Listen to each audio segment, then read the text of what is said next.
There are two games happening at once, and a lot of people think one game is the game, but it's the other one. Yeah. This is Good One. I am Designated Fox, senior writer at Vulture and author of Comedy Book.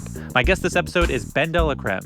We discuss Drag Race All-Stars, and the annual holiday tour Ben does with last week's guest, Jinx Monsoon. We get into Ben's mastery of the Snatch Game, and how Dela was able to see the matrix of RuPaul's Drag Race such that she was able to bend the show to her will. So, here is BenDeLaCreme.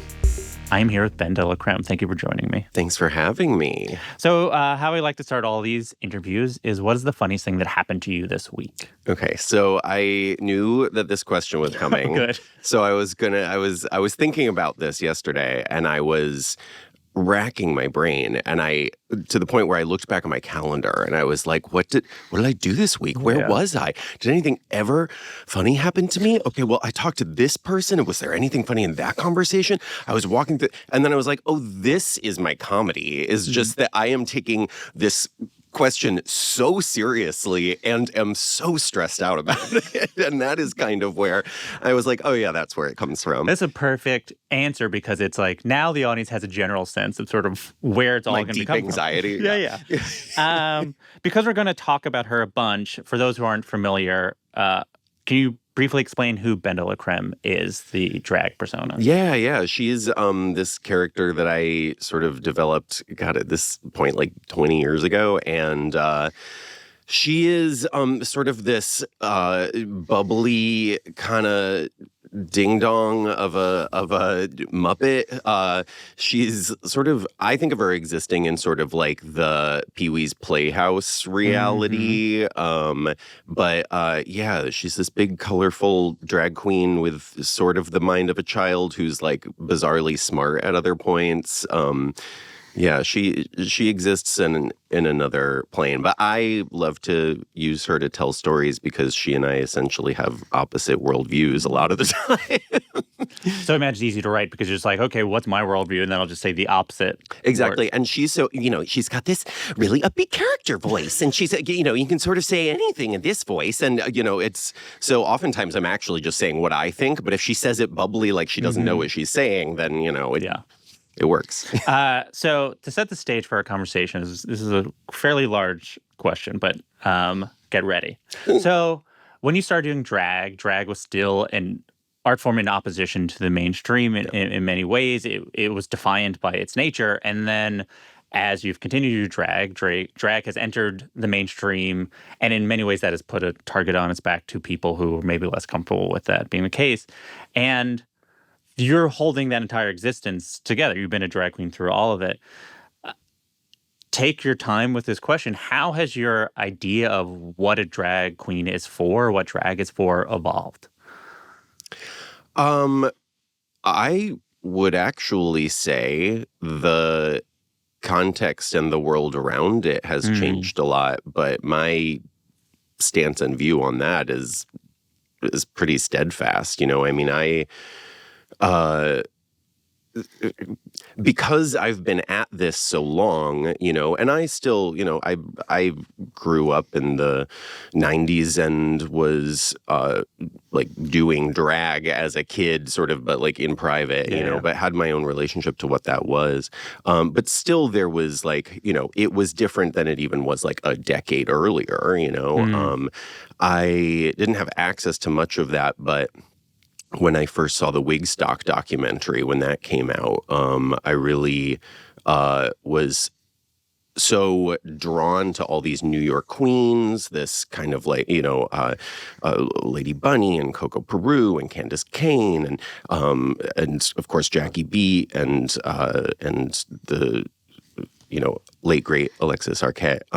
But these folks, I really saw myself in them, and that is when I sort of really knew the direction I was headed in, not because I was like, oh, that's what I want to be, but because I was like, oh, these people are so much like me, and there's a way to be like this in the world, and there's a place for what I'm already like. And so that was kind of my first taste of what drag can be. That was, that was it serving its purpose to me, that there, that kind of colorful sort of flamboyance, whether it comes in the form of drag or whatever, is a beacon, and so that's really what, at some point, I would say, like in my very early 20s, I realized that my sort of duty was, and my ability was, because, it's self-serving as well. I was working in Chicago when I started sort of working in drag, and I, again, this was sort of beginning of Grindr era, and gay culture was, the mask for mask, very homogenous, super ripped body thing was in full effect. And when I started, did like this sort of angry riot girl drag that was sort of this expression of the fact that I finally found this space and still didn't feel like I belonged there. And that was like, people liked it and it served its purpose. But at some point I realized, like, this isn't changing how people are interacting with me. And when I found this approach to drag that was more joyful and more about making people smile, I was like, oh, now people are interacting with me the way I want them to. And that, really became the beginning of this very like base understanding of kind of when you give people a space to feel like they can fully be themselves, then it's reciprocated. And, now in the current political climate, I just am like, great, this is where I come from. I'm so honored that I get to be a part of this tradition. And it does feel like a duty to carry that legacy forward, but like one I'm really happy to be a part of. Yeah. One thing you said in an interview I thought was really smart was people are able to have in their head that Eddie Murphy can make both Raw and Daddy Daycare. Yeah. And I thought that was, it was just really, I think really gets at something that I think people have not think of drag queens that way because they have such a limited understanding of drag queens. Yeah. Can you talk about the thinking with that? Yeah, I mean, I think just in so many current conversations about, right, the drag queen story, I mean, they're not even current, right? Yeah. It's like, oh my God, how long have we been at this conversation? But this, it starts with this basic drag queen story hour versus what are they doing in the nightclubs, and it's just, I don't understand why that's confusing to people when it comes to drag specifically. That we can contain multitudes. I do think it's just what you said. There's such a limited understanding of drag. I mean, there's a limited understanding in drag in terms of what we can do, of what counts as drag, of and what doesn't, and sort of what fields a drag queen can work as and still qualify, but I don't know. I mean, it's not much more complex than that in my mind. It's just like we can do all these things, and I don't understand why like a straight man is afforded that, or straight culture in general. We just get it. It's not complicated. That people know how to play to different audiences, and we know when it's appropriate to bring our child or not bring our child. And this thing of like, I also think this concept of drag queens like coming to attack the children. It's like we put R ratings on things. We don't arrest parents who bring their children to an R-rated movie. We just say like, well, you maybe didn't make the best choice as a parent, but like you don't blame Eddie Murphy. Yeah. So why am I responsible if you brought your kid to something they shouldn't see, Which leads us to the Drag Race portion of this interview. Are you excited? Yes. It's so seldom we talk about I know. this. Well, I will frame it as this way. I think you are one of the great visionaries in television history. I'll take it. See? I don't know where we're going with it, but I'll take it. The thing about you is you are a person who I think can see the matrix in art. And I think this has extended beyond Drag Race, where it's like when you work with artists, you're able to sort of see the work that should exist when they're trying to express themselves. And on Drag Race, you were able to see how Drag Race worked before even like the producers of Drag Race figured it out. And in many ways, you changed Drag Race. So, and because of that, I think it's just fascinating that you're able to figure out that this show is trying to manipulate its contestants to get some experience, and you realize, not unlike Neo in The Matrix, like, oh, I have so much control over this if I know how to like pull the levers of it. And this is why I feel like it does speak uniquely to your skill set. So, but ultimately, we're going to be talking about Drag Race. Thank you. That was you. If you were trying to warm me up, I am. I am, because I know you have to talk about Drag Race so much. So, because it's a comedy podcast, we were going to focus on Snatch Game, which I do think your performances should be studied in many ways, because I think anyone could have friends help them write jokes for a character, but I think what you've revealed is it really is not about the character choice. It really is the person's ability to use the character choice, but you did make character choices. This is all to say, before you were doing it, when you watched the seasons of Drag Race before you were on, what had you noticed about Snatch Game, if you can remember? Oh my God, there have been so many Snatch Games at this point, and so many of the recent ones have been so traumatizing to watch that I'm like, it sort of erased my memory of the early ones. I mean, of course, Jinx and I are super close, and she was the season prior to me, which is part of what fueled me to be like, all right, well, I'm going on too. But, her little Edie was so well done that it kind of erases my knowledge of what came prior. And she and I had talked a lot about what our characters would be going in. But I think that I was so nervous about the fact that, Snatch Game comes out of the idea that impersonation is a big part of drag culture, and it's just never something that I'd done. It wasn't part of my life. So the pressure felt so high that I buckled down out of fear, and spent a lot of time figuring out, well, who just kind of aligns with, excuse me, what character would be a good way to express what's already going on with me. And the big thing that made me choose Maggie Smith the first time around was, we were at the height of Downton Abbey, and she was just this sort of, played this doddering old character who didn't understand electric light. And I was so nervous going in about the pop culture references, because I was like, I don't really listen to that music. I don't pay attention to any of that stuff. What am I going to do? How am I going to spin those? And as soon as I figured that out, I was like, oh, that's the whole character, So So then how did you continue developing it? Like, how did you prepare for what the experience was going to be like? Yeah, I mean, I think I just have, for better or worse, more of an understanding of the mechanics of old-timey culture than current culture. So a lot of the sort of references of, talking about whatever, using a quill and ink pot or whatever was just sort of already in there. But it was really about the sort of finding, like, the big challenge to me was just finding the mannerisms with which to already deliver what it was that I would have to say. And that was challenging, but really just like staring at her, figuring out the way that she retracts her neck and bugs her eyes, and then really finding that voice. And I had to mutter underneath my breath the whole time to find it. My sentence was from Hook. It was, "Peter, you've become a pirate." And that was just what I kept giving myself over and over. Like, while it's happening, you're I would lean away from the mic. Peter.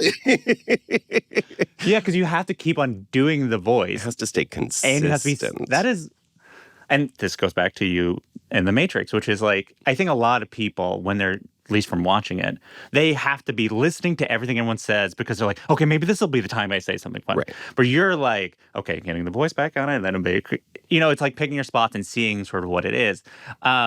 I believe I heard you said that you would watch TV and like respond in the characters. Oh, yes, that is true. That was, so the second time around when I did Paul Lind, I think in some ways, choosing to do a comedian is a weaker choice in general, right? Because you're just trying to do what someone else already did best. But when there's a specific take on it, like Paul Lind, where it's about the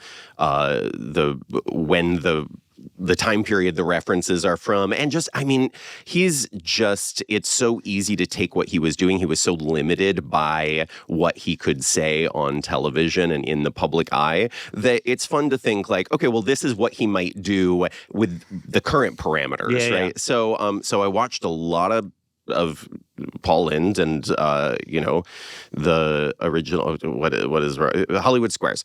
I watched a lot of that and studied just all those little head shakes and and then we spend so much time on set, and then you're locked in this hotel room and there's nothing to do. So, yeah, I would just watch television and I would just try to think of the quips that he might respond to whatever with. And that was just kind of how I sharpened it, because you don't know what's going to go. I have heard tell that nowadays they get the Snatch Game questions in advance, which is mind-blowing to me that it's not better, but it's also clearly why they're doing it. But I just want to clear the record right now that they did not do that on my seasons, because I've heard people be like, oh, well, no wonder it was so good, because you knew exactly. Yeah, I mean, I understand why they would do that, just like they do with like late night panel shows where it's like, oh, they should have, but yeah, I mean, I'll let you say that it should be better. I won't. I think it's no longer, it doesn't feel like a real test of anything in particular. It feels sort of like a formality that we all like grin and bear. Yeah. And it doesn't seem like, I mean, and I'm really not trying to speak ill of anyone. I think it makes sense that no one is trying very hard, because the stakes have just been lowered. It used to feel like the thing you had to get right, and as soon as the show established that it wasn't, it's like why would Gen Z be good at the service industry? Are they going to buy a house someday? Yeah. It is funny. It's a metaphor for everything. I mean, it's also, I was thinking, it's like the queens are younger, and I think just generally it's hard to figure out a comedic voice and the levels of a comedic voice, where it's like, okay, I've just figured out who my drag persona is. Now I need this drag persona to do another character. Right. And also I think what culture is harder to even know, like what anyone's...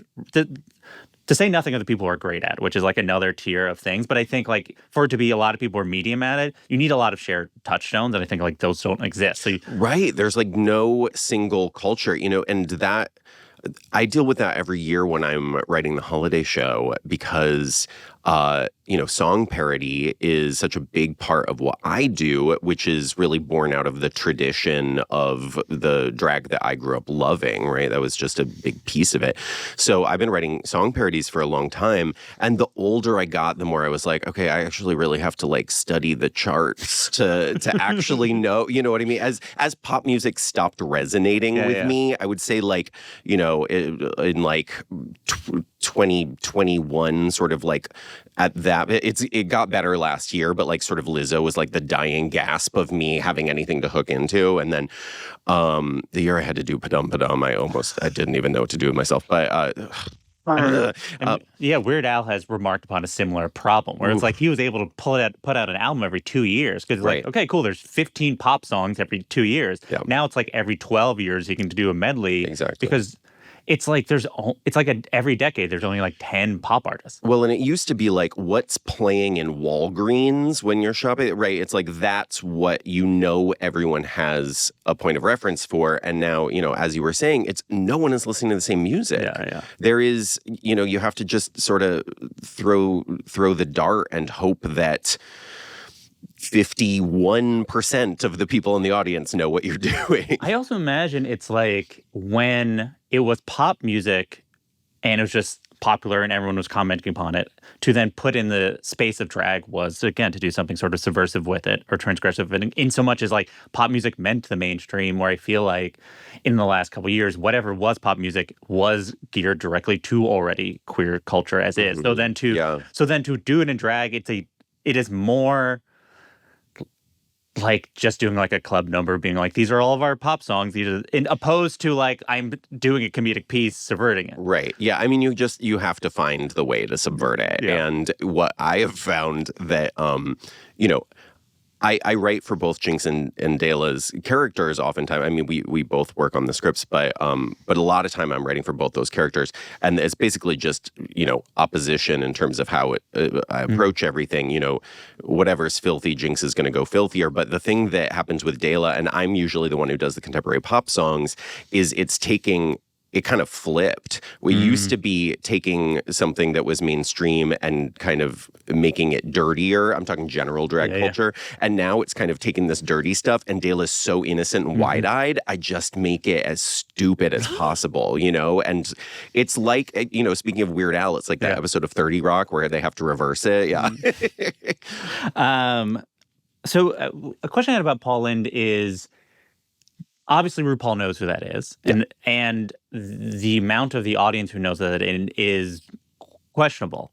Do you think about that? Do you gear it to RuPaul, or you're not actually thinking about any of it? You're thinking about like who just I can do, and it's really just about like myself. You know, like what is sort of the calculus of it, or not calculus? Like what felt like this is the best articulation of how you wanted to do it? Yeah, I mean, I think it's all of it. I mean, the big thing is if Ru doesn't get it, then the editors don't get it, right? I mean, bottom line is they can say as much as you want that it's not the edit, but the bottom line is you are both funny and not funny over the course of a way too long challenge, and you can pick any pieces you want, right? So if it's the pieces that you get the right reactions from RuPaul, who's really the only one in the room who matters, then you know that's what they're going to work with. So that was absolutely a consideration. But then it's also just who am I going to naturally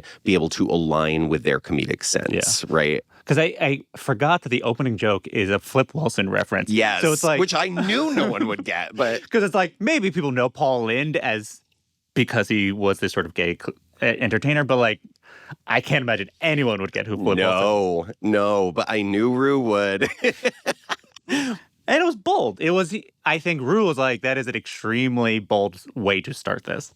Yeah, no, I felt really good about, you know, it's as soon as we were saying, as soon as I start to overthink anything, it's gone, you know? And so it was my first inclination, it was my first instinct, and generally those are the ones I find I should follow. But as much as you overthink both, you're able to do it, you're able to think deeply about your work. When you're in it, when you're doing the Snatch Game, are you ultimately like, in so much as even though you're trying to remember the voice, are you ultimately like that's all part of a sort of flow state? All of that exists in the prep work, and then it's like and then I sort of black out, and then it's over. You know, it's I mean, it's very much I do a lot of thinking in advance, and that is what allows me to not be doing it at the time. And I think that's something, right? Like the lack of preparation, I think, is you know, people thinking like, I'm going to solve these problems in the moment. I want them already solved so I can just be in that moment. Do you have a moment that stands out of that you're most proud of from the Snatch Game specifically? Yeah. I mean, I will say we originated the language is one of my finest moments. I really, in terms of, I actually didn't remember that moment until it aired, and I was like, oh yeah, that was good. I was there for that. Yeah, I mean, it's probably the best not pre-written thing that a person has said in the show. And it is remarkable. And that was really like that example of I've done enough preparation that I'm just sitting in this and it just is going to come out, you know? So to back up to this idea that I proposed about you and the sort of matrix of it, you know, you were on season 6, you're figuring out just sort of like, how can I showcase some of myself? And then you go back in All-Stars and with an intention to like really show all your stuff. That was the goal, which should be. And I imagine you're like, this is working. Like I have an intention, and it's like my intention is working exactly, probably better than anyone could plan. And do you have a moment from that run that you're like, this is exactly how I think it should be going? A moment that stands out and not also then dealing with the like, feeling the hands of the show, trying to make it more dramatic. Yeah. Where there was like a purity of like, this is exactly what I was hoping from this experience. You know, I think there were quite a few of those. I just went in that second time being, you know, I think the big thing was the first time I'd never been in a television studio before. I'd never been in that scenario. I was so just nervous that I wasn't going to know how to step up and do the thing. And the second time, I really had to prepare myself again in this way where I was just like, we're just all at the same job. We're just different. Like, I'm just in a different department, but ultimately my department is pretty important, you know? Yeah. And the other people in the room, whether they be RuPaul or a PA, we're all just like here doing our job, you know? And that really allowed me, I think, to take each challenge and also being freed of what I wanted to do on the first season, which was teach everyone my character so they would know what to expect when they came to a show. But being freed of that, it was just like leaning as hard as possible into every assignment. I think the Cougar one was really fun for me to get to. She was such an opposite direction for me, and such an extreme, and I just felt like I knew who that as somebody who deeply dislikes all of that unscripted television. I was just like, I know this woman, and I also, you know, I think Goth Kitty from the final thing really. Whether I knew it or not in the time, played to one of my strengths, which was that I was looking at what the other girls were doing, and I was like, you know, they all chose their characters. Trixie chose IQ Kitty, right? This very specific, sexy nerd character, like super specific. And then the other queens were like, I'm Glitter Kitty, I'm Pretty Kitty, right? It was like, I don't even remember what the names were. They were all basically, I'm a drag queen. Yeah. And I was like, well, someone's got to make this feel like a cohesive thing. There's got to be another specific character. It's got to lean in the opposite direction. Yeah. And, you know, and that's something I have realized since that I'm very good at is seeing where the hole is. And so that's something that I feel very proud of. Yeah, because you essentially realized what the show needed from the person who was winning the challenges. Right. Like, it's less, and while also articulating your perspective on it, which is like, I think a lot of queens are just like, how can I win this? And you're like, this is a TV show. Yeah. You need to win it by succeeding at making the TV show what they need, which is the person who wins the challenge. You have to kind of think like a producer. Yeah. Yeah. And I think, well, we'll get into the producer aspect right now. So, have you ever talked about how you eliminated yourself on Drag Race? What? I do not recall. No. So I'll to anyone who's not watched Drag Race, how would you describe what happened? That is not usually how that starts. Yeah, well, I mean, just if we're explaining it to somebody, I won a lot of challenges on this TV show I was on, and I didn't necessarily expect it, but I wound up winning the most challenges anyone had won on a single season. And I realized that I was very much in charge of what happened to me next, and I did not enjoy the element of the show that meant if you won, you had to send somebody home. So I felt very conflicted about the whole thing. And then suddenly one episode, I realized, oh, I am fully in control. I don't have to do that thing anymore. I've established that I can win this thing. And I eliminated myself and shocked everyone in the room and the world more than I expected. Yeah. And it was truly one of the most satisfying things I've ever had the opportunity to do. So you have denied it was all planned. And how could it be? You couldn't know you're going to win every challenge. No one's ever done that before. But in fact, I was prepared to go home first. I went in being like, I have to be ready to accept that could happen in order to do this at all. Right, because that's the mirror image of this, which is if I care about not being, like, to accept to self-eliminate, I also have to accept that, like, I cannot let them decide if I won or lose by eliminating the first challenge. It's all the sort of mindset that went into it. So, like, obviously you did not plan it, but, like, when you had the idea, as a person who likes having ideas, were you like, this is good TV? Like, were you able to understand that, like, this would look planned in, like, you successfully produced the show? Did you have the moment of, I mean, obviously it all was quick and maybe it happened right afterwards, but were you able to at least see that you're like, did it feel like a further articulation of like what you set out to do when you're on the show, which is like express your abilities, which part of it is producing? Yeah, you know, I don't think at the time I was thinking about it from a producer's standpoint other than I know no one's going to stop me because this is too good of an episode. Yeah. You know, it was a thing where at first I was like, all right. And I was hiding this activity of, you know, I snuck the Sharpie and the whiteout into my bra and tried to do it quickly. And, but there was the concern that someone from the booth would say, absolutely not. But before it happened, I was like, I am just giving them too good a thing to stop. And then there was a concern of, would I win the lip sync? Yeah. And I'm just gonna say, I don't know, whatever. Nobody over there cares anymore. I definitely didn't win that lip sync. I didn't know a single word to that song, but I knew, I was like, but this is what's happening. Yeah. It did help for your competitor took her wig off, which is like an easy way for them to make it so someone doesn't win. Right. It is rewatching and you're like, wait, how's this going to work? She is losing. Yeah. She's doing as bad as a person can do and Baby was doing great. Baby, and then she took, and you're like, but again, you're just like, no one will, that's part of the lore of it. I mean, I'm barely, like, there are barely shots of me in that lip sync. They were trying to cut around me so hard.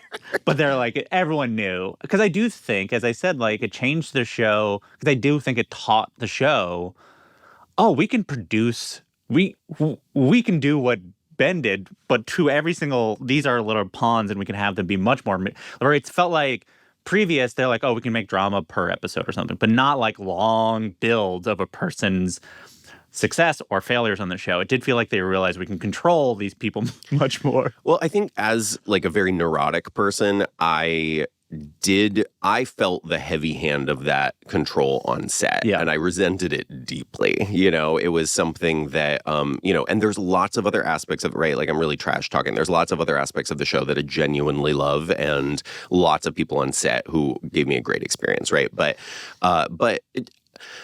I think one of the number one things in life, on or off TV, is I do not like being manipulated. And, you know, they were orchestrating arguments between people. And what I really realized is, they're producing me. I wasn't thinking about producing the show, but I was thinking about producing myself. Yeah. You know, I was like, I can... Ultimately, I can make the choices of what material I'm going to give them, and in the same way that I'm doing with these characters, you know, where there is no one the idea that they are in charge of me is something they are trying to convince me rather than something that is objectively right. true. I think a lot of people think, the way to win is to sort of like, they're trying to produce me and I will sort of play along with them. Right. Where it's like, no, you can be the producer, essentially. Right. Like, you're essentially like a showrunner for your story if you allow yourself to be that confident in terms of how you present yourself. There are two games happening at once, and a lot of people think one game is the game, but it's the other one. Yeah. You get asked, obviously, about the self-elimination all the time. It's one of the great moments in reality TV. But it is a creative decision you made. What impact did it then have on your confidence in your creative decisions there afterwards? Yeah, I mean, it was a very scary, high-risk thing to do, but it really very much, I took that energy of, I am actually the only person who knows best, for me and for my work. And, you know, I'd been trapped in this thing kind of post my first season of Drag Race, where I had been doing a lot of this sort of very queer narrative work and sort of like these essentially plays. Yeah. And no one knew what to do with that in what was becoming the Drag Race industry, where it's like you put out an album and you do all these club tours and make a bunch of music videos. And so kind of people were having trouble. I was like, this is what I have. I have all these scripts. I have all this established stuff, and people just didn't know what to do with it. And so, after that next season, I just, I sort of realized, I can be the one to do this. Why am I waiting on someone else? And that's when I started my production company and started just following that intuition that I know a flip joke, Wilson joke is going to work, right? So if that is what I'm putting out there, I trust my instinct. I know the audience will be there, even if the middlemen don't get it. So I'm just going to cut them out. What do you say to anyone who suggests that Drag Race ruined drag?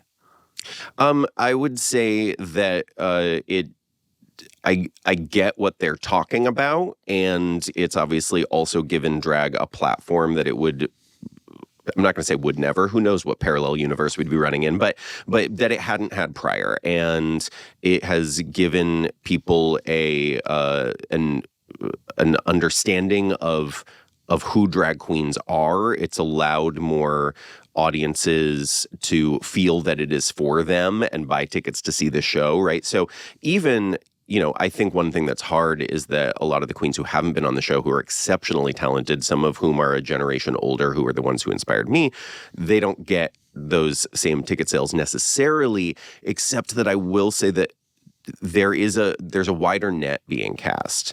And so if you can get those people in the door because they think they understand what drag is and they loved something on Drag Race, a bunch of Drag Race references or whatever is only going to go so far. They're not going to buy that second ticket, right? But if you can give them something, they might not know that's the thing they want, but it'll keep them coming back. And that is how you keep what drag has always been alive through Drag Race. So as you mentioned, you started a production company and you produce a lot of work for stage. You'll work with drag queens and help them develop one-person shows. And it has extension, the ability to sort of see a person, I think, is one of your great gifts in terms of like, Jinkx is a very talented person, for example, but like, how would we package Jinkx to maximize all of what the show can be? So I want to talk about your ability to do that and start with Jinkx. Can you think of a story or moment that captures, what it's like for you guys to work together? Like in terms of our collaborative? Yeah, or just sort of like, I guess it's either you saw, definitely not the story of how you met each other. I will not force you to retell the story. To summarize, you met Jinkx in Seattle like 20 years ago. Someone said, you should see Jinkx. She was performing in Starbucks. And a mutual, if we don't work together, we will be enemies. Yeah. That is the story. So a thing about like, this is Jinkx's thing, and figuring out how to translate it, figuring out what is special about Jinkx, just what it's like collaborating that really captures. Well, I think maybe the simplest example of that is her Carnegie Hall show that was this last February that I directed and we worked on together. Ultimately, I wrote the script for, and sort of the way that process happened was that I went to her house in Portland and sat on a couch with her, and she smoked a bunch of weed and talked, which is what she does very well. And I took, I think, 70 pages of notes and just kind of prompted her about, all sorts of different stuff. And I had her do some free writing on some specific concepts. And then I love to pull it together and sort of figure out, all right, well, what's the bottom line here? What can we, like, why do we identify with any of this stuff, And she was revisiting a bunch of, she kept sort of talking about goddess imagery, right? But like a bunch of other stuff as well. But I was like, I think this goddess imagery, I think that's our through line, because also I can see her from the outside and I'm like, there's a grandiosity to this, right? She's so relatable and she's also so grand, right? And that allows us space to have a perspective on the character that she doesn't know. Yeah. Which I think is really important in drag. It's important to see where the artist and the character diverge, and the artist is commenting on the character in real time. Yeah. I find that fascinating, and so So yeah, I sort of condensed this whole thing, found the through lines, found the beats, found the perspective, and then I just love. I love when I get to write dick jokes because my character is, so innocent. Anything she says that's innuendo, she doesn't know she's saying, and Jinkx just gets to go for it. I wrote a joke for Jinkx that was like a setup for a physical joke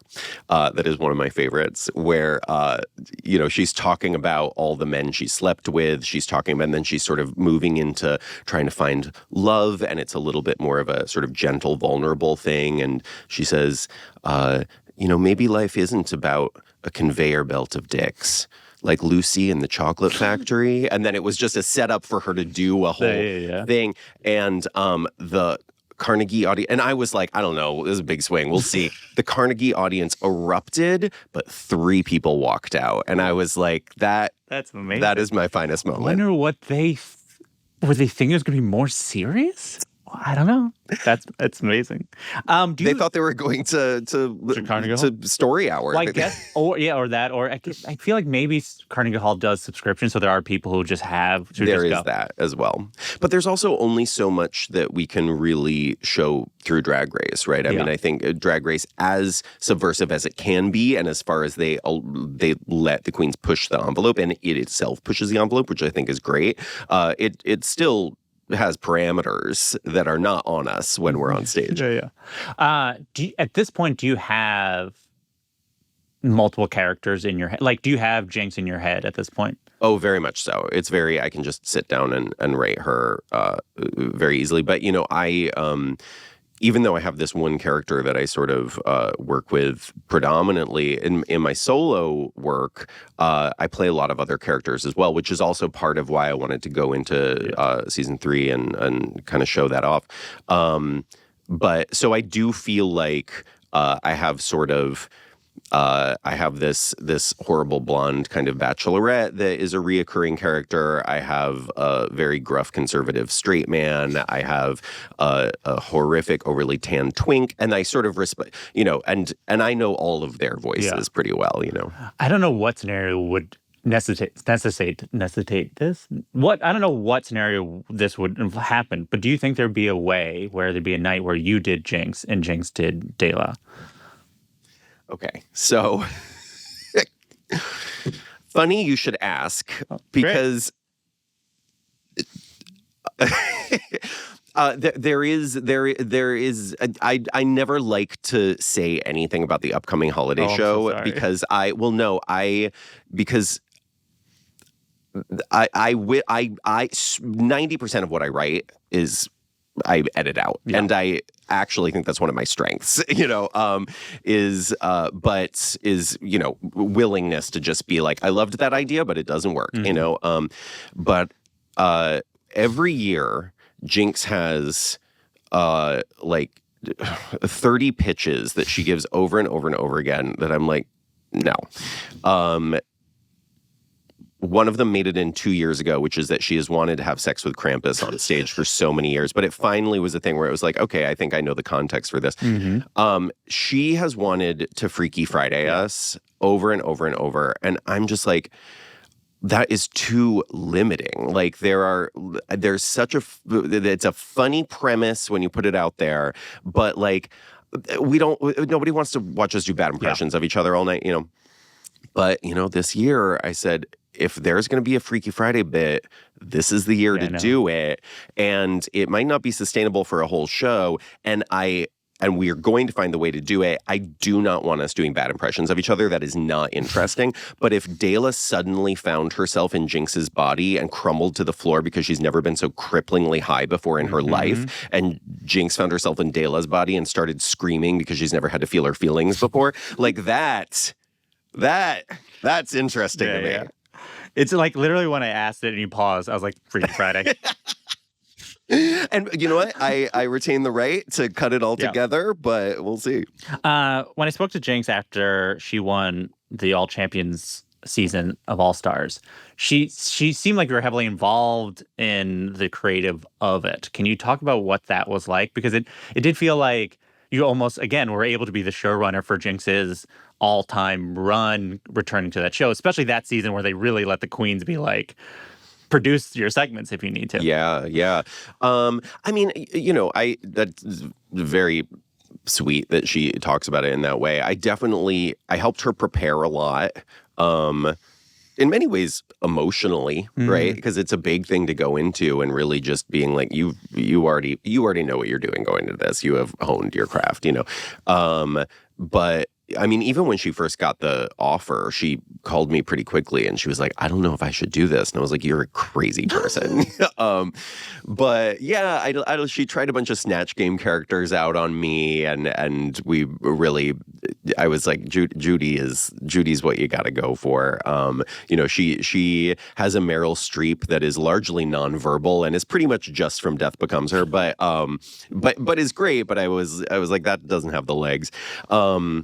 But yeah, really sort of we talked through a lot of the potential beats. We talked through, sort of what she might show off in her talent, what kind of roast jokes. There's always that. Yeah. And we talked a lot about her looks, because those are not necessarily where her attention always lies. It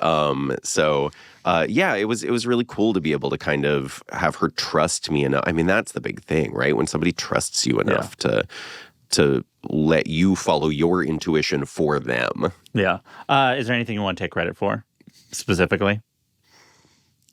I wouldn't dare. But there's things you'd want to, but you're not. Dare. How long have you been doing the Christmas show now? This one, so I've been doing Christmas shows in some form for 18 years, but this will be the 8th year of this one. Yeah. I was rewatching the special that you filmed, and there's the moment where you're talking to the eggnog, which is your grandmother, and it's a puppet. And I'm like, this is Pee Wee Herman.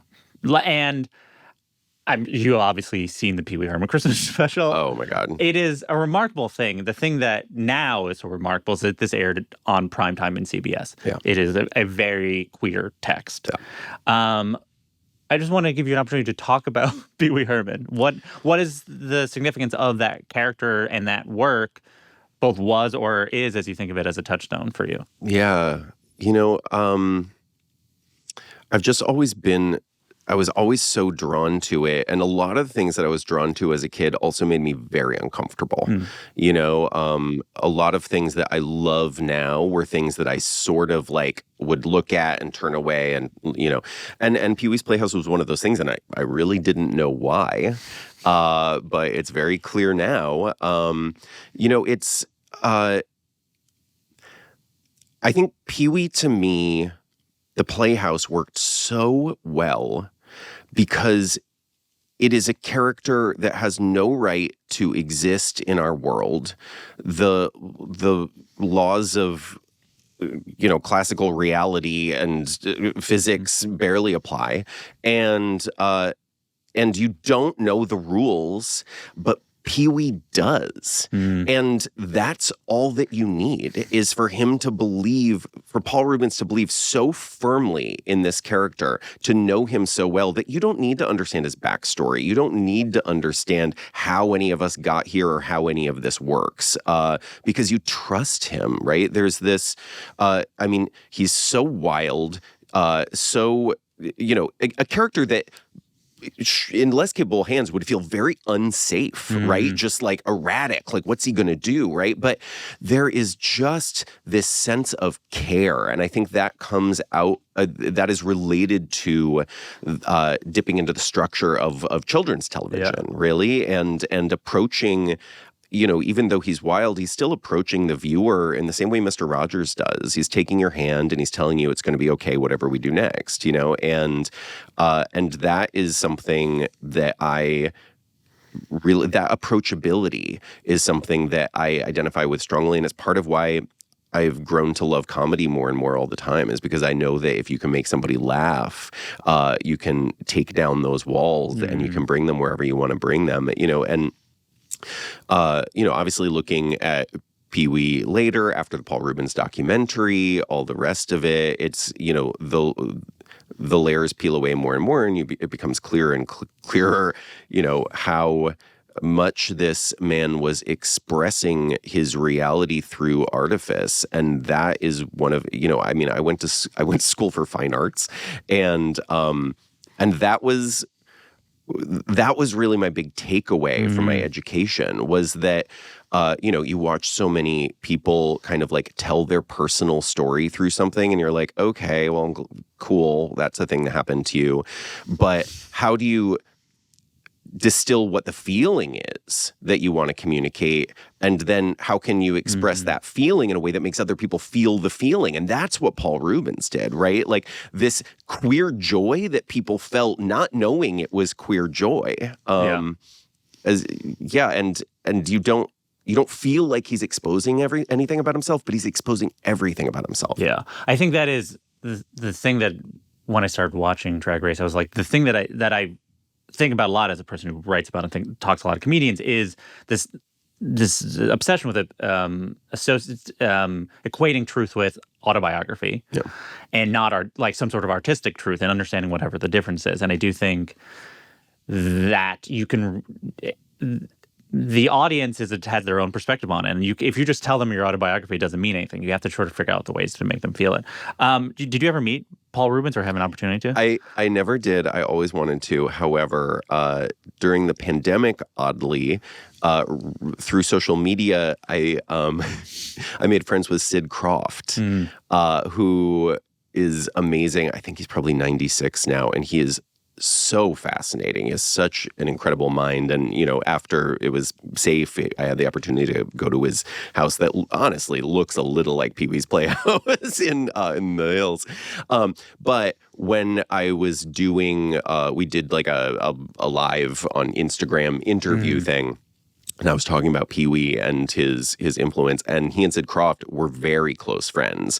And Sid was like, oh, well, Paul's probably watching this right now. And I was like, what? And I looked at the comments that are going through, and he goes, no, I'm not. And Sid was like, he's probably loving this. And he goes, no, I'm not. Right? It was perfect. And that's the closest I've ever come, but it was pretty great. Unbelievable. Wow. This is fascinating. It's a shame. What is it about Christmas that lends itself to drag? I think that, aesthetically, it's a pretty lateral shift. It's just obviously the trappings of fur and sequin are already there, so it's pretty easy to just grab whatever's in especially if you're a young drag queen working with limited resources. You can hot glue a lot of garlands on yourself. But I think for me, I think drag is a way of dealing with trauma a lot of the time, and the holidays are fraught with that for a lot of people, and especially queer people, and specifically me. And I really feel like the reason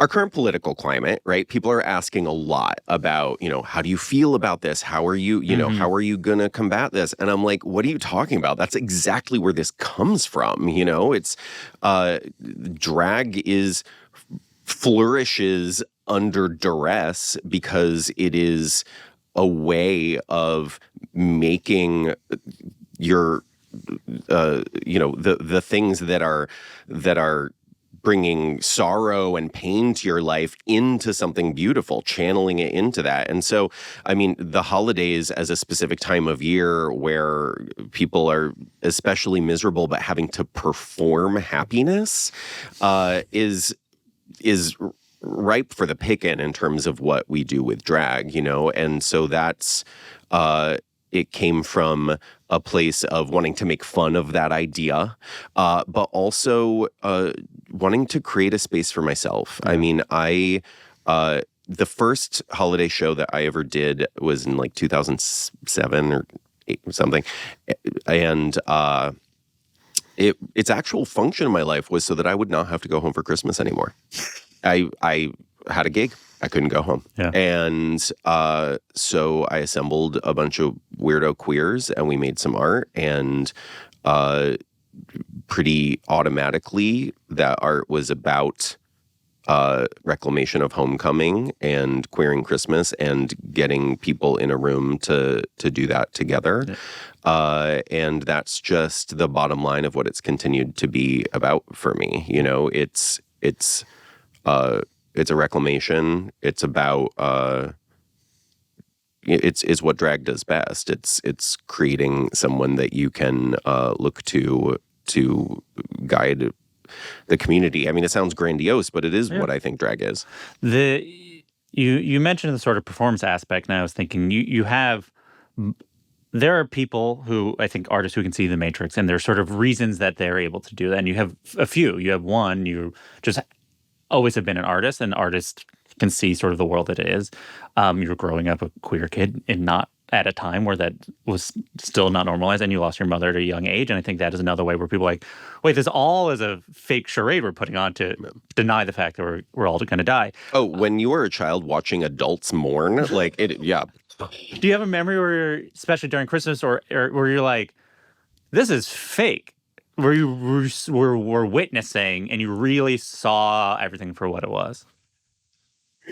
Yeah, I'm trying to think of like a very specific early moment where I saw that the family was really just sort of like gritting its teeth and getting through it with, I mean, although I really disliked Christmas, sort of once I hit adolescence, when I was young, it seemed so. I mean, it was geared for the kids, and I grew up in Connecticut, and it was snowy and beautiful, and the tree was a pine tree that someone had cut down in the woods, and and it was, and we literally would stand around the tree and sing carols, and it was over the top. And as a kid, I was like, this is great.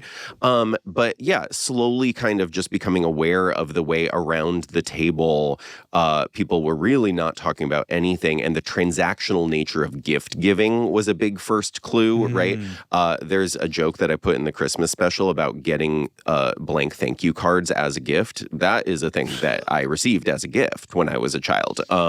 It really was like, you owe me one. And I think I have an uncle and his wife who are now full-on Trumpers. And I remember being around the table, and this was, I believe, right after 9/11. So it was like I already kind of knew what was, I was long on to this because at this point, I was in college.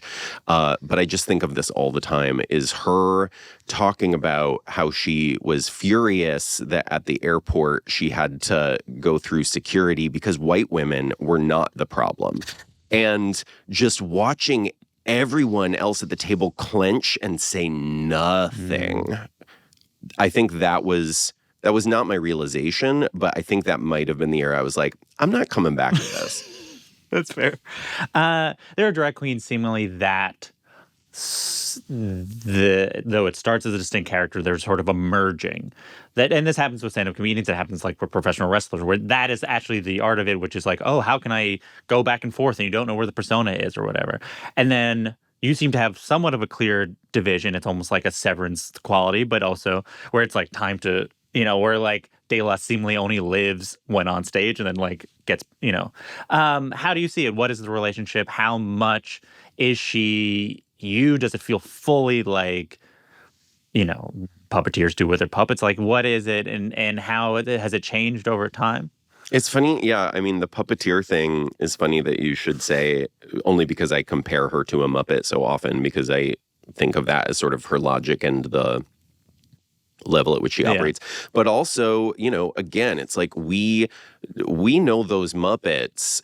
We get their characters. We empathize with them. And they are also these crazy archetypes that are both based on archetypes we knew and archetypes that they're newly creating. And they are just the perfect tools to share perspectives, whether those perspectives actually belong to that character or not. Yeah. And so, I do see Dela as a distinct character from myself. At this point, I know her so well, I don't have to think about it. I can just put her on. But but she is a tool for me to, it's that truth through artifice thing. I can say the things that I really think and feel through this character who expresses them in a very different way. You know, as a person who is somewhat pessimistic and cynical and has struggled with depression for my entire life, Dela comes at it from the the opposite angle, but she can say all the things in a way that is more approachable. Yeah. Yeah. It's interesting so when you say a Muppet, I was thinking about, like, ultimately a great character is like a 2-year-old can watch Sesame Street and know the game of all the characters already. Yeah. Before they know it, it's just like Grover walks in and you're like, Grover's silly. And you're like, yeah, that's kind of like the thing. Yeah. And that's essentially, like, I imagine a pretty young kid could be like, oh, I kind of don't know, like, the full capacity. It would be like, oh, I know what Dela's whole thing is. Yeah. You mentioned the sort of struggle with depression, and I feel like on Drag Race season 6, it had a very clean narrative. It was like, your mom died, and then you're depressed, and then you created a character who was bubbly. And it seems like, and I get it, like, that's, if you had a sentence to try to describe a character, I think it was fair. And, like, but in interviews, it seemingly is a much more complicated thing. And you said something which I thought was really interesting, which is you sort of always thought of yourself as a fundamentally sad person. But at the same time, your creation, the thing you spend most of your time doing is a fundamentally happy character. Yeah. And I was wondering how now that you've been doing it for so long, how do you reconcile those things? Well, I would say that art making does bring me great joy. I am very happy when I'm making work, and I always have been. And as a kid who felt pretty alienated and isolated, it was playing pretend where I found joy, and I still think at its best what I do is that. And it makes sense to me that I would work so hard at what I do when that is my place of joy, Yeah. So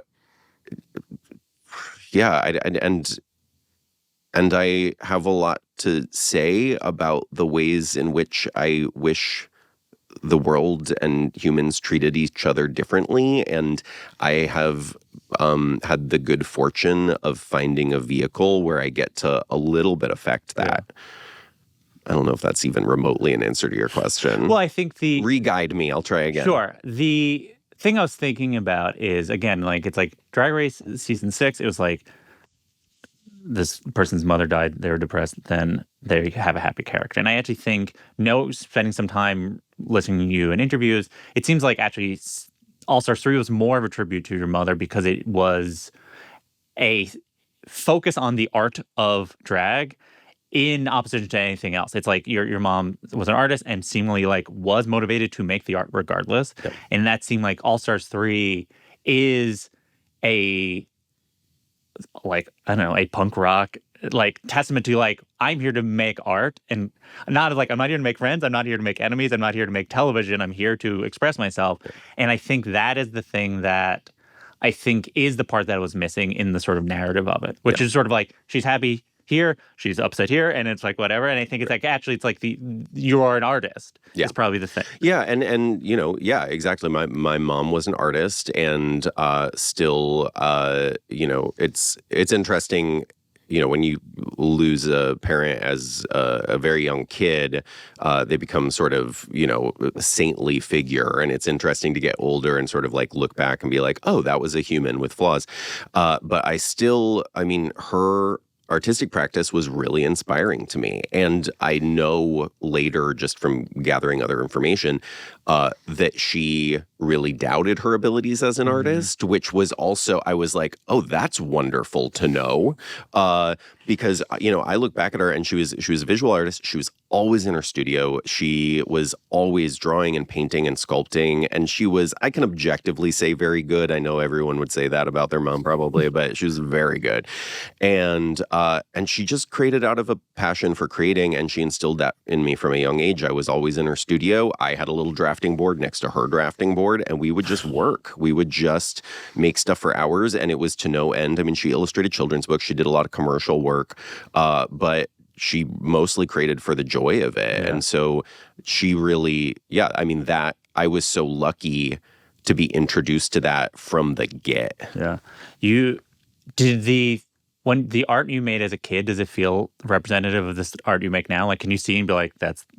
Very much so. It's silly and it's goofy and it's joyful and it's, and I was recognized when I was a kid in school, as everyone recognized me as a really good visual artist. But at some point, kids started making fun of me because my art wasn't cool. It was like purple dragons and like, and it was the idea of cool kid art. Right. It was, but it was just like, it was goofy in a way that kids were like, this is too childlike. Yeah. But ultimately, I think that sense of whimsy is something I've had to fight to keep. And I love whimsy. But I look at that art and I'm like, okay, this is the visual representation of this. But actually, then I look at my art in high school and at the beginning of college, and it's very funny. It really starts to deal with gender in a way that now I expect, it's a lot of, I did a lot of sculptural work that was kind of this like, this dual sort of I'm attracted to and repulsed by this sort of over-the-top femininity. And it was sort of like Nosferatu, like monsters, but with like big luscious lips and like beautiful lashes. And it was, and I look at that now and I'm like, oh yeah, that's really, I just still have the same thing to say. Yeah. When you were at the Art Institute of Chicago, you try to incorporate drag in your work, and seemingly the message you received was that drag is not a high art. Yeah. And it's an interesting thing I imagine you have reflected upon that idea a lot as a person who's pursued it. I think about it when I write about comedy or think about comedy, because comedy, again, is also considered a low art. And it's like, and is that what it's good about comedy, is that it's a low art? It's like, should it be considered a high art? I think it's, like it's as good as paintings I've seen. But then part of its power is that. I was curious how your thinking about it has evolved. Where do you land currently? Sort of, because I imagine it will change as you pursue each project. But where are you on that philosophical, I guess, question? Yeah, I think it's like also has to do with how you're defining high art, right? Yeah. And who's defining it. And to me, there is no limit to what I can express or do through drag. And I find that still oftentimes when people are complimenting my work or saying that they really love it, they're like, well, but it's not even drag. It's sort of more than drag, And I'm like, it's actually drag. Like, it actually doesn't have to be more than drag in order to accomplish something. All of this can be done and still be drag. And that is fascinating to me. And then I'll have sometimes people be like, oh, well, what's next for you? Do you think you'll move out of drag? And I'm like, no, what's next for me is to continue to build, continue to grow as an artist and to make more things. And this is the vehicle that I love, And I think that what I realized in school was I really, really value my education. I feel like I use what I learned in that context a lot. And for a while, I really felt like I'd missed out by not going to school for theater. And now I actually am like, oh, I think that very much is part of how I found the success I found. But, one of the things that I didn't love was really realizing this sort of like inaccessible ivory tower that we're building in the fine arts world, and how part of what it seemed to me on a very basic level, how people were defining high art was that you had to have the education in order to get it, or to relate to it. And like, who is this for? If we're just learning how to make art for each other, then like, why are we even gonna leave this school?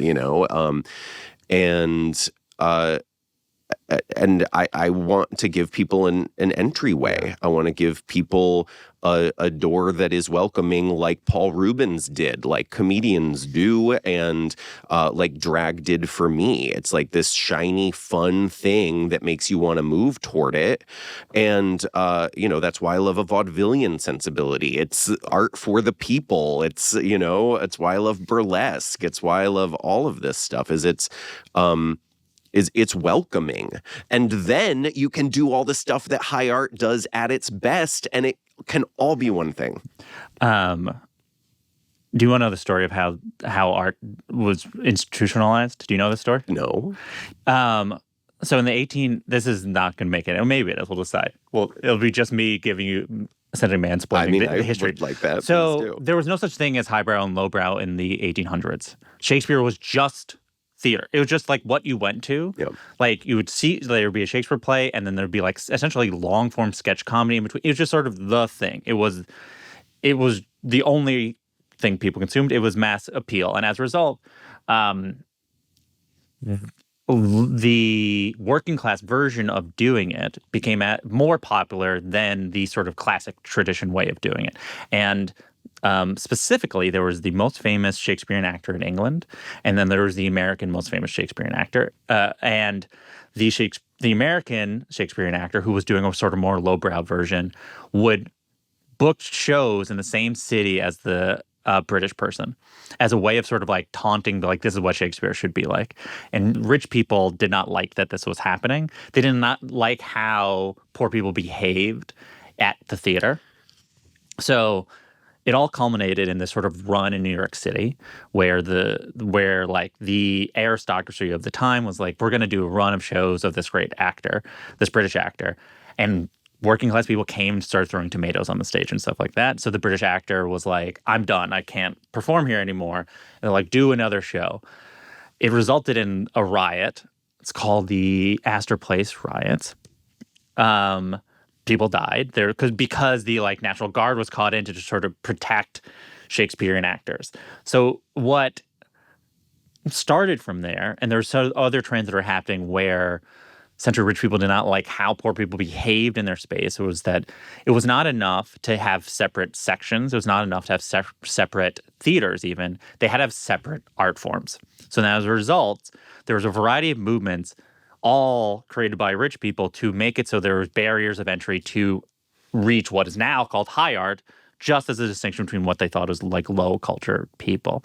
So that's when museums used to be just like where you would see a tree and where you would see a painting and where you might, like, there was not a clear distinction of there was art museums and natural history museums. There just sort of were museums. Museum did not necessarily mean art museum. Then like, no, there's these art museums, and to understand art, you have to go to college to understand it. This was a thing that they invented. They started creating rules of what people should behave like in theaters, of the things: no spitting, no coughing, no laughing, no loud laughing was looked down upon.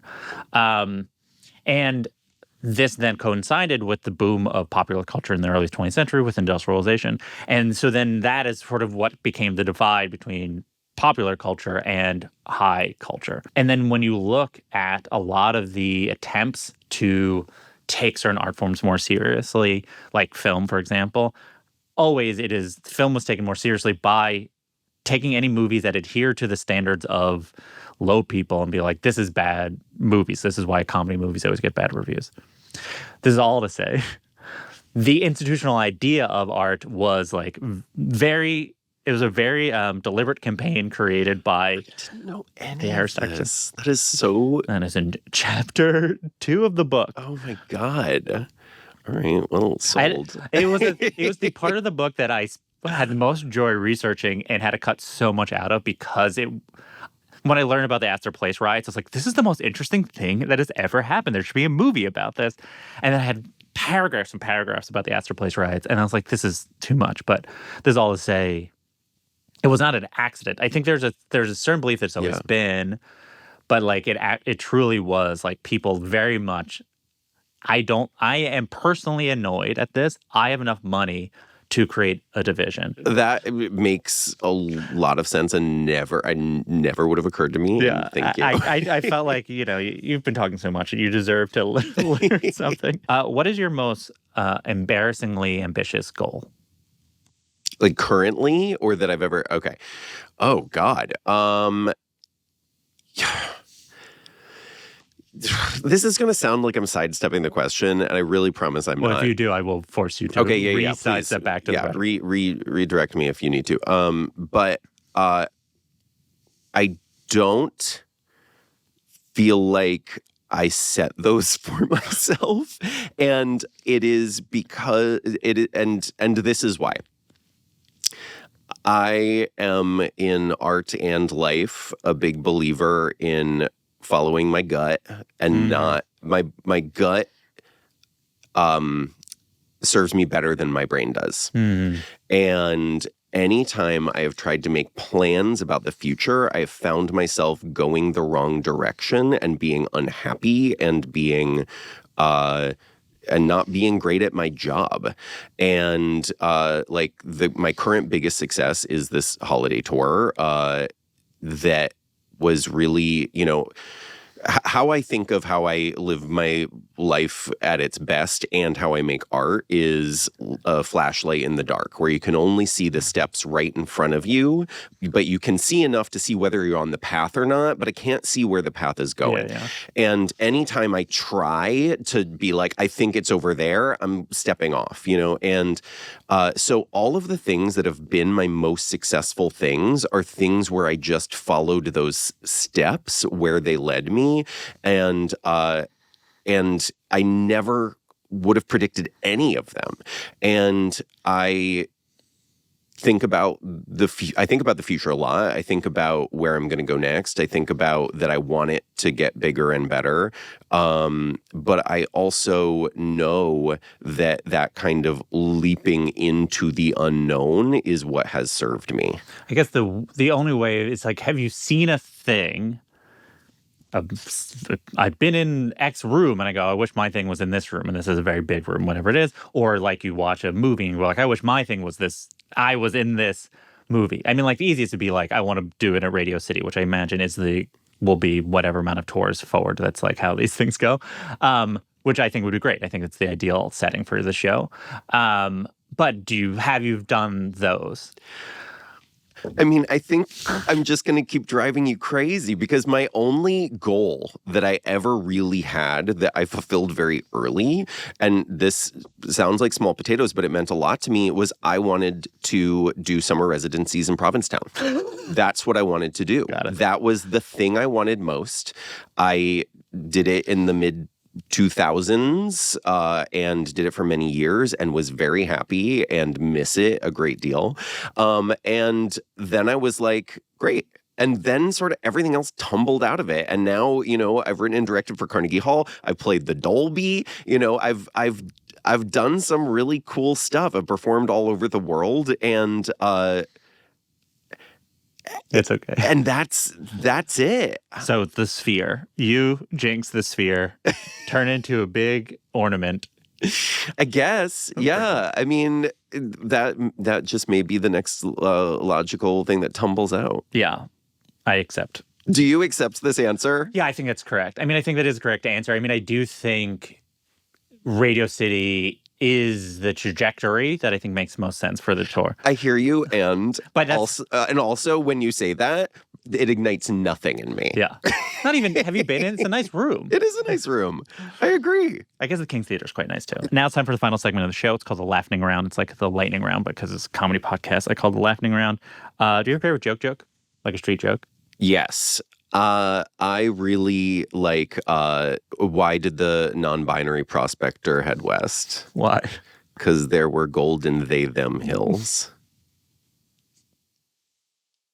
These jokes get updated, and it's very exciting. And runner-up is, what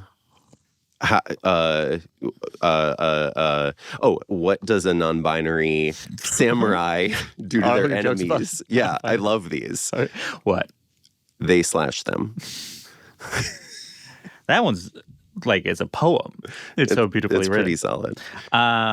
Is there a drag number from another drag queen that you saw and you wish you could steal? You wish that it was yours and it could have been a thing you've done? Ooh, I have seen a lot of work from both Varla Jean Merman and Dina Martina, who are both just absolutely brilliant, and it's mostly monologue work. They have done some of the Dina Martina has a monologue that goes on way too long about earthquake clowns, in which she describes in excruciating detail these clowns whose job it is to fly into places where earthquakes have leveled and entertain everyone. And this just unbelievable bit about how they all fit in the tiny airplane and how long it takes them to come out and entertain the masses, and how the first thing that happens is a little poodle with an umbrella dances around, but they want to be respectful, so there's no music and it's just the sound of their toenails clicking on the ruins of the city. Those are great. That's really funny. Do you have a drag queen Mount Rushmore? Oh, yeah. All right, let's see. I would go Varla Jean Merman. And I think I'm going to go with ones that really were early inspirations for me. So Varla Jean Merman, Coco Peru. Oh, man, this is rough. Jackie Beat. And, I think I have to go Lady Bunny.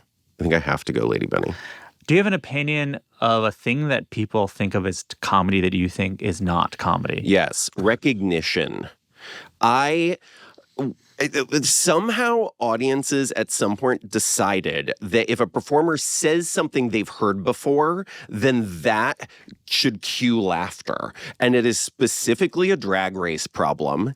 And just mentioning a drag queen that you saw on TV is not a joke. Quoting another drag queen, especially if it wasn't a joke to begin with, is not a joke. And I don't understand, whatever genius trained audiences that is what they should laugh at. I mean, I guess it's like Money in the Bank, but man, it drives me crazy. What is your skincare routine? I wash my face sometimes. I put on sunblock after I've been badly sunburned, and genetics. Great. What is the worst place you ever performed in? Ooh. There's been some doozies, but I will say very early on in my career when I was doing mostly clubs, there was a club in Chicago that it was a great place to cut my teeth, but maybe it was it was a dance floor was the space. There was no stage and people would sort of stand around in a horseshoe shape, and there were maybe 6 people every night. But from the center of the dance floor, you had a direct view into the bathroom, which had no door on the stall. And one time I remember doing a number and looking into the bathroom where a very intoxicated person had shit their pants and was sitting on the toilet, actually retrieving poop out of their underwear and shoving it into the toilet between their legs. And I was trying to do this very glamorous number for the 6 people who could not see what I was looking at the time. That's a pretty bad one. That's pretty bad. Do you have a bit that never worked that you tried amount of time that you'll go to your grave being like, I was right, they were wrong? I did a show called Cosmos. It was one of my solo shows, and it was based on the Neil deGrasse Tyson Cosmos, but it was all a riff on the drink. And so I had a talking martini glass named Neil deGrasse Tyson, and the joke that never got a laugh that I was so proud of was he said some insult to me, and I said, "Hey, was that a crack?" But then I bring it a step further and I go, "I thought you were well-tempered." Well, truly, that's half the audience. I stand by that. Half the audience would have to go and Google it. For sure. And I knew it. And the thing is that I stand by it despite the fact that not only it never got a laugh, I never expected it to. It was for me. Literally everyone, the entire audience goes like, "I thought you were well-tempered." Let's see if it's different than the worst venue. But do you have the best time you ever bombed? Different from the worst. No, I killed at the Yeah, so at then the what's the best shit time you pants bombed? venue. All right. I will say that going to the UK, I really discovered that my specific sensibility is incredibly American. And the first time I ever did solo work in the UK, I was just not used to never getting laughs.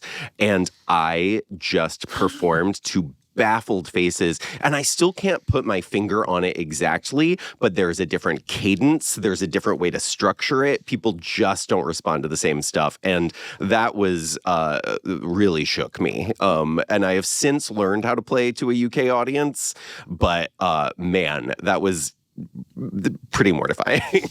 Thank you so much. Thank you.